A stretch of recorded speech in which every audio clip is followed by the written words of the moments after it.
There are online vigilantes in South Korea that are releasing the identities of 44 assailants who SAed a 14-year-old girl back in 2004 because none of them were convicted of any criminal charges. So in the small countryside town of Miryang, South Korea, which is on the southeastern tip of the peninsula, it is believed that upwards of 120 high school boys at the time repeatedly raped a 14-year-old girl over the course of 11 months, which at the time was essentially the whole male population of this high school. In fact, there is now even a saying going around in South Korea that if you meet a man who's from Miryang who was born between the years of 86 and 88, to not engage because most likely he took part in this essay. And in 2004, the victim, who wishes to remain anonymous other than her last name Choi, called the wrong number and got a hold of one of the assailants with the last name Kim. And it was on that phone call that this boy that she called by accident enticed her to come visit him in Miryang because she didn't live that far away. And it was when she came to visit that boy and a group of his friends raped her and then videotaped it and used that recording to then blackmail her to continue to keep coming back.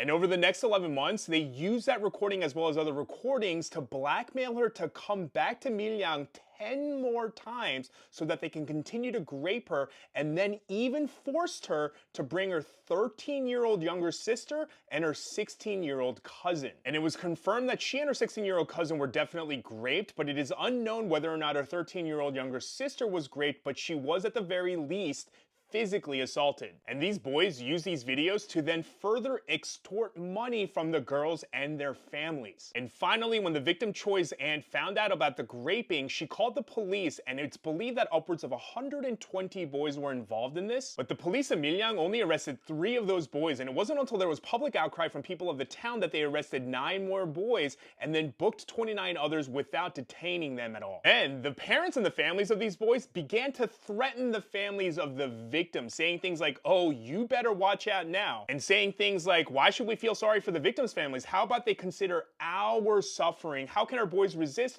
when the girls are trying to seduce them? Their families should raise their daughters better."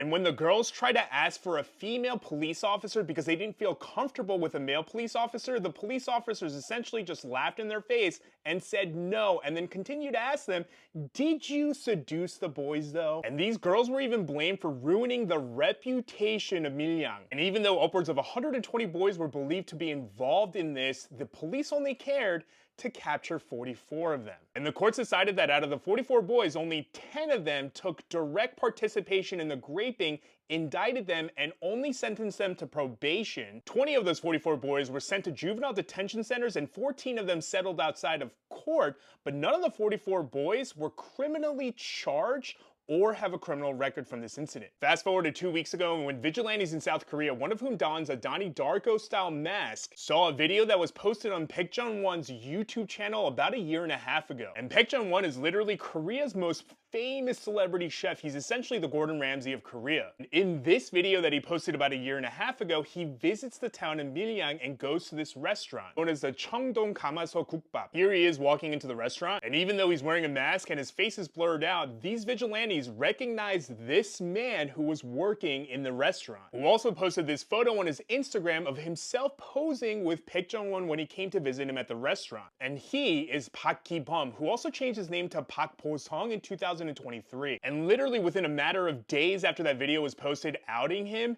this notice was put on the restaurant door. And the note essentially just said, "Hey, we're just going to be taking a break for a couple of days." And by the end of the week, that letter was replaced with this letter, and the restaurant was no more because the restaurant actually occupied an illegal building that, according to the government, was supposed to have been demolished back in 2020. And in the letter, the owner of the restaurant states that Park Ki-bum is his nephew and that they are closing down the restaurant. And Park Ki-bum, who is now married and has a daughter of his own and apparently doesn't have to worry about money anymore, is now jobless and in hiding. The second man identified as Shin Min-soo, who also changed his name to Shin Jong-hyun, and he worked for Volvo in Miryang and was fired almost immediately after the video was released. The third was a man named Ko Dong-woo, who worked for LG in their talent acquisition team, and guess what happened to him after his video was released? Yep, fired. The fourth was Kim Song-soo, who worked for Miryang doing facilities management, and guess what happened to him as well?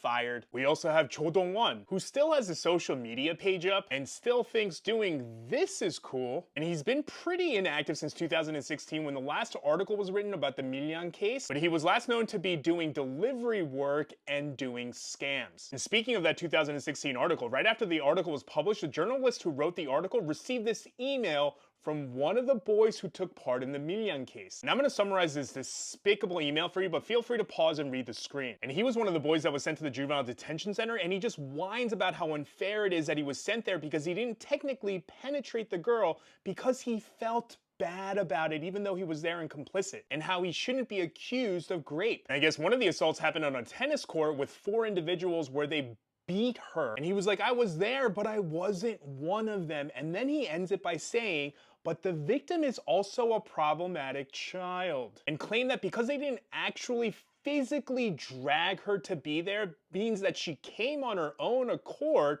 which meant that she wanted it and asked for it. I mean, let's just completely ignore the fact that they were blackmailing her to be there by telling her that they're gonna release this video of her having sex if she doesn't come and continue to get assaulted. And then he even goes on to state, I heard that the victim was having thoughts of unaliving herself, and I don't believe it because again, she chose to be there on her own accord. And he even goes on to state, I don't even know why I was there for so long. Everyone in the town thought that we didn't do anything wrong. And then he weirdly ends the email by saying, only us 44 really know what happened. That email was written by this guy, Chu Sang-yeon. And most recently, he worked for the Daewoo Shipbuilding and Marine Engineering up until 2016 when, yup, he wrote that email because that article was dropped. And Chu Sang-yeon, who still also has a social media, but also has been inactive since 2016. But yeah, these men are being identified left and right, and the victim through a representative stated that initially she was scared of their identities being released, and she technically doesn't support it because it's technically illegal, and that she was scared because she was afraid of being gaslit into believing that those boys didn't do anything wrong to her and that she had asked for it, because that was a narrative that she was being gaslit into believe